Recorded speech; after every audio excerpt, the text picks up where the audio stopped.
ലോകത്തിന്റെ പ്രവാചകൻ മുഹമ്മദ് മുസ്തഫ സല്ലല്ലാഹു അലൈഹി വസല്ലമ തങ്ങളുടെ ചരിത്രത്തിന്റെ 25-ാം ഭാഗമാണിത്. നമ്മെ സൃഷ്ടിച്ചു പരിപാലിക്കുന്നത് അള്ളാഹു ആകുന്നു. നാം അവന്റെ തൃപ്തിയിൽ ജീവിക്കണം, അവന്റെ കൽപ്പനകൾ അനുസരിക്കണം. ഈ ലോകത്തെയും പരലോകത്തെയും രക്ഷ ഇസ്ലാമിൽ മാത്രമാകുന്നു. അള്ളാഹു ഏകനാണെന്ന് നിങ്ങൾ സാക്ഷ്യം വഹിക്കുക. ആരാധനക്കർഹനായി അള്ളാഹു അല്ലാതെ മറ്റൊരു ഇലാഹില്ലെന്ന് മുഹമ്മദ് അള്ളാഹുവിന്റെ റസൂലാണെന്ന് നിങ്ങൾ സത്യസാക്ഷ്യം വഹിക്കുക. അങ്ങനെ വിജയം കൈവരിക്കുക. യസ്രിബുകാർ അത്ഭുതത്തോടു കൂടി ആ വാക്കുകൾ ശ്രവിച്ചു. ഒരു പ്രവാചകൻ ആഗതനാവാൻ സമയമായിട്ടുണ്ടെന്ന് ജൂതന്മാർ പറയാറുണ്ടല്ലോ. ആ പ്രവാചകൻ ഇത് തന്നെയാണ്, ഒരു സംശയവുമില്ല. ജൂതന്മാർ ഈ പ്രവാചകനെ കണ്ടെത്തുന്നതിന് മുമ്പ് നാം കണ്ടെത്തി. ഭാഗ്യം, അവർ സത്യസാക്ഷ്യം വഹിച്ചു. അള്ളാഹു അല്ലാതെ മറ്റൊരു ഇലാഹില്ലെന്നും അവന് യാതൊരു പങ്കുകാരില്ലെന്നും മുഹമ്മദ് അവന്റെ റസൂലാണെന്നും ഞങ്ങൾ സാക്ഷ്യം വഹിക്കുന്നു. പരിചയപ്പെട്ടു വന്നപ്പോൾ അക്കൂട്ടത്തിൽ 2 പേർ ബനു നജ്ജാർ വംശജരാണ്, ബന്ധുക്കൾ തന്നെ. ഔഫ് ബിൻ ഹാരിസ്, അസദ് ബിനു സുറാറ. നിങ്ങൾ യസ്രിബിലെത്തിയാൽ മറ്റുള്ളവർക്ക് ഇസ്ലാം മതം എത്തിച്ചു കൊടുക്കണം. അവർ അതേറ്റു. സലാം പറഞ്ഞു പിരിഞ്ഞു.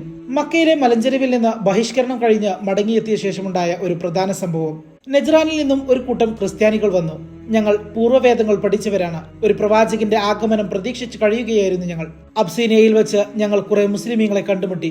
അവരിൽ നിന്നാണ് ഞങ്ങൾ മക്കയിലെ പ്രവാചകനെ കുറിച്ച് അറിഞ്ഞത്. ക്രൈസ്തവ സംഘം നബി സല്ലല്ലാഹു അലൈഹി വസല്ലമ തങ്ങളെ അറിയിച്ചു. അതിനുശേഷം അവർ പല സംഗതികളെ കുറിച്ചും സംസാരിച്ചു. അവർ പ്രതീക്ഷിക്കുന്ന പ്രവാചകൻ ഇത് തന്നെയാണെന്ന് അവർക്ക് ബോധ്യമായി. എല്ലാവരും ഷഹാദത്ത് കലിമ ചൊല്ലി ഇസ്ലാം മതം സ്വീകരിച്ചു. ദീനിന്റെ പ്രകാശവാഹകരായിക്കൊണ്ടാണ് അവർ നജ്റാനിലേക്ക് മടങ്ങിയത്. അഖബയിൽ നിന്നും ഇസ്ലാം മതം സ്വീകരിച്ച 6 പേർ യസ്രിബിൽ ഇസ്ലാമിന്റെ പ്രകാശം പരത്തും. നജ്റാനിൽ പോയവർ അവിടെ പ്രചരിപ്പിക്കും. ഹജ്ജ് കാലത്ത് മറ്റുള്ള പല ദേശക്കാരുമായും ബന്ധപ്പെട്ടു അവർ അവരുടെ നാടുകളിൽ ഇസ്ലാമിന്റെ സന്ദേശം എത്തിക്കും. ഇനി നമുക്ക് മിഅ്റാജിന്റെ കഥ പറയാം. അലി റളിയല്ലാഹു അൻഹുവിന്റെ സഹോദരിയാണ് ഉമ്മു ഹാനിയ റളിയല്ലാഹു അൻഹ. ഉമ്മു ഹാനിയ റളിയല്ലാഹു അൻഹയുടെ വീട്ടിൽ ഒരു രാത്രി നബി സല്ലല്ലാഹു അലൈഹി വസല്ലമ തങ്ങൾ ഉറങ്ങുകയായിരുന്നു. ജിബ്രീൽ അലൈഹിസ്സലാം വന്ന് നബി സല്ലല്ലാഹു അലൈഹി വസല്ലമ തങ്ങളെ വിളിച്ചുണർത്തി മസ്ജിദുൽ ഹറമിലേക്ക് കൂട്ടിക്കൊണ്ടുപോയി. ദീർഘമായ ഒരു യാത്രക്കുള്ള ഒരുക്കമാണ്. യാത്രയ്ക്ക് വേണ്ടി ഒരു മൃഗത്തെ കൊണ്ടുവന്നു. കഴുതയേക്കാൾ വലിപ്പമുണ്ട്, കോവർ കഴുതയേക്കാൾ ചെറുതാണ്, വെളുത്ത നിറം, ഒരു അത്ഭുത ജീവി. പേര് ബുറാഖ്. അതിൽ കയറി യാത്ര തുടങ്ങി. പെട്ടെന്ന് ബൈത്തുൽ മുഖദ്ദസിലെത്തി. പ്രവാചകന്മാർ സാധാരണ മൃഗങ്ങളെ ബന്ധിക്കുന്ന ഒരു കവാടമുണ്ട്. ആ കവാടത്തിൽ ബുറാഖിനെ കെട്ടിയിട്ടു. മസ്ജിദുൽ അഖ്സയിൽ പ്രവേശിച്ചു. 2 റക്അത്ത് സുന്നത്ത് നിസ്കരിച്ചു. അത് കഴിഞ്ഞ് പുറത്തു വന്നു. ജിബ്രീൽ അലൈഹിസ്സലാം കാത്തു നിൽക്കുന്നു. നബി സല്ലല്ലാഹു അലൈഹി വസല്ലമ തങ്ങളുടെ മുമ്പിൽ 2 പാനപാത്രങ്ങൾ വെച്ചു. ഒന്നിൽ പാൽ, മറ്റൊന്നിൽ മദ്യം. പ്രവാചകൻ സല്ലല്ലാഹു അലൈഹി വസല്ലമ തങ്ങൾ പാൽ സ്വീകരിച്ചു. അതിനുശേഷം ആകാശാരോഹണം ആരംഭിച്ചു. 1-ാം ആകാശത്തെത്തി. കാവലിരിക്കുന്ന മലക്കിനോട് ജിബ്രീൽ അലൈഹിസ്സലാം പ്രവേശനാനുമതി ആവശ്യപ്പെട്ടു. താങ്കളുടെ കൂടെ ആരാണ്? മലക്കിന്റെ ചോദ്യം. മുഹമ്മദ്. ജിബ്രീൽ അലൈഹിസ്സലാം മറുപടി നൽകി. അഷ്റഫുൽ ഖൽഖിന് സ്വാഗതം. ഒരാൾ അവിടെ ഇരിക്കുന്നു. ജിബ്രീൽ അലൈഹിസ്സലാം പരിചയപ്പെടുത്തി. മാനവകുലത്തിന്റെ പിതാവായ ആദം അലൈഹിസ്സലാമാണിത്. അഭിവാദ്യം ചെയ്യൂ. നബി സല്ലല്ലാഹു അലൈഹി വസല്ലമ തങ്ങൾ അഭിവാദ്യം ചെയ്തു. പ്രത്യഭിവാദ്യം എന്ന നിലക്ക് ആദം അലൈഹിസ്സലാം പറഞ്ഞു, ഉന്നതനായ പുത്രന് സ്വാഗതം, റസൂലുള്ളാഹിക്ക് സ്വാഗതം. പിന്നീട് 2-ാം ആകാശത്തെത്തി. അവിടെയും മലക്കുകളുടെ ചോദ്യവും ഉത്തരവും നടന്നു. യഹ്യ നബി അലൈഹിസ്സലാമിനെയും ഈസാ നബി അലൈഹിസ്സലാമിനെയും കണ്ടു, അഭിവാദ്യം ചെയ്തു. 3-ാം ആകാശത്ത് വെച്ച് യൂസുഫ് അലൈഹിസ്സലാമിനെ കണ്ടു.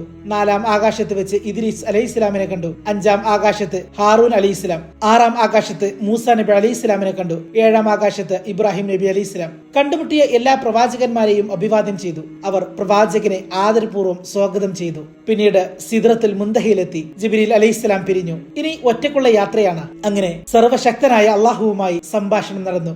അഭൗതികവും അമാനുഷികവുമായ കാര്യങ്ങൾ. തിരികെ യാത്ര ആരംഭിച്ചു. 6-ാം ആകാശത്ത് വെച്ച് മൂസാ നബി അലൈഹിസ്സലാമിനെ വീണ്ടും കാണുന്നു. അള്ളാഹുവിന്റെ സാന്നിധ്യത്തിൽ നിന്നും എന്ത് സമ്മാനമാണ് താങ്കൾക്ക് കിട്ടിയത്? ദിവസേന 50 വക്ത നിസ്കാരം. നബി സല്ലല്ലാഹു അലൈഹി വസല്ലമ പറഞ്ഞു, താങ്കളുടെ സമുദായത്തിന് 50 വക്ത നിസ്കാരം നിർവഹിക്കാൻ കഴിയില്ല, മടങ്ങിപ്പോവുക, എണ്ണം കുറച്ചു തരാൻ ആവശ്യപ്പെടുക. നബി സല്ലല്ലാഹു അലൈഹി വസല്ലമ തങ്ങൾ തിരിച്ചുപോയി. അങ്ങനെ 5 നേരത്തെ നിസ്കാരം കുറച്ചു കിട്ടി. 45 നേരത്തെ നിസ്കാരവുമായി നബി സല്ലല്ലാഹു അലൈഹി വസല്ലമ തങ്ങൾ വന്നു. ഇത് അറിഞ്ഞപ്പോൾ മൂസാ നബി അലൈഹിസ്സലാം പറഞ്ഞു, ഇത് വളരെ ബുദ്ധിമുട്ടാണ്, മടങ്ങിപ്പോവുക. 9 തവണ ഇത് ആവർത്തിച്ചു. ഒടുവിൽ 5 നേരത്തെ നിസ്കാരവുമായി വന്നു. വീണ്ടും പോകാൻ മൂസാ നബി അലൈഹിസ്സലാം നിർബന്ധിച്ചതാണ്. പക്ഷേ നബി സല്ലല്ലാഹു അലൈഹി വസല്ലമ തങ്ങൾ പോയില്ല. ഇനിയും മടങ്ങിപ്പോകാൻ എനിക്ക് ലജ്ജ തോന്നുന്നു. അപ്പോൾ അള്ളാഹുവിന്റെ സന്ദേശമുണ്ടായി. 5 നേരത്തെ നിസ്കാരത്തിന് 50 നേരത്തെ നിസ്കാരത്തിന്റെ പ്രതിഫലമുണ്ട്. 1 നേരത്തെ നിസ്കാരത്തിന് 10 ഇരട്ടി പ്രതിഫലം. ഈ ആകാശയാത്രയിൽ സ്വർഗവും നരകവും നബി സല്ലല്ലാഹു അലൈഹി വസല്ലമ തങ്ങൾ കണ്ടു. വിവിധ കുറ്റങ്ങൾക്ക് ശിക്ഷിക്കപ്പെടുന്നവരെ കണ്ടു. അവർ ചെയ്ത കുറ്റങ്ങൾ എന്താണെന്ന് ജിബ്രീൽ അലൈഹിസ്സലാം വിശദീകരിച്ചു കൊടുത്തു. വാനലോകത്ത് നിന്നും ബൈത്തുൽ മുഖദ്ദസിലേക്ക് മടങ്ങിയെത്തി. ഒരു സംഘം പ്രവാചകന്മാർ അവിടെ ഉണ്ടായിരുന്നു. നബി സല്ലല്ലാഹു അലൈഹി വസല്ലമ തങ്ങൾ അവർക്ക് ഇമാമായി നിസ്കരിച്ചു. മക്കയിലേക്ക് തന്നെ മടങ്ങി. ഒറ്റ രാത്രി കൊണ്ട് യാത്ര അവസാനിച്ചു. പിറ്റേന്ന് രാവിലെ ഉമ്മുഹാനി റളിയല്ലാഹു അൻഹയുടെ വീട്ടിൽ നിന്ന് നബി സല്ലല്ലാഹു അലൈഹി വസല്ലമ തങ്ങൾ എഴുന്നേറ്റ് വന്നു. ഉമ്മുഹാനിനോട് രാത്രിയിലെ സംഭവങ്ങൾ വിവരിച്ചു. മറ്റു സഹാബികളോടും പറഞ്ഞു, ഞാൻ ഹറമിലേക്ക് പോകുന്നു, ഈ വിവരം എല്ലാവരോടും പറയണം. നബി സല്ലല്ലാഹു അലൈഹി വസല്ലമ തങ്ങൾ പറഞ്ഞു, താങ്കൾ അവിടേക്ക് പോകരുത്, അവരാരും ഇത് വിശ്വസിക്കില്ല. ഉമ്മുഹാനി റളിയല്ലാഹു അൻഹ പറഞ്ഞു, ചിരിക്കട്ടെ, കളിയാക്കട്ടെ, അള്ളാഹു എനിക്ക് നൽകിയ അനുഗ്രഹം ഞാൻ മറച്ചു വെക്കാൻ പാടില്ല. അങ്ങനെ ഹറമിലേക്ക് ചെന്നു. ഈ കഥയുടെ 26-ാം ഭാഗം അടുത്ത വീഡിയോ ആയി അപ്ലോഡ് ചെയ്യുന്നതായിരിക്കും.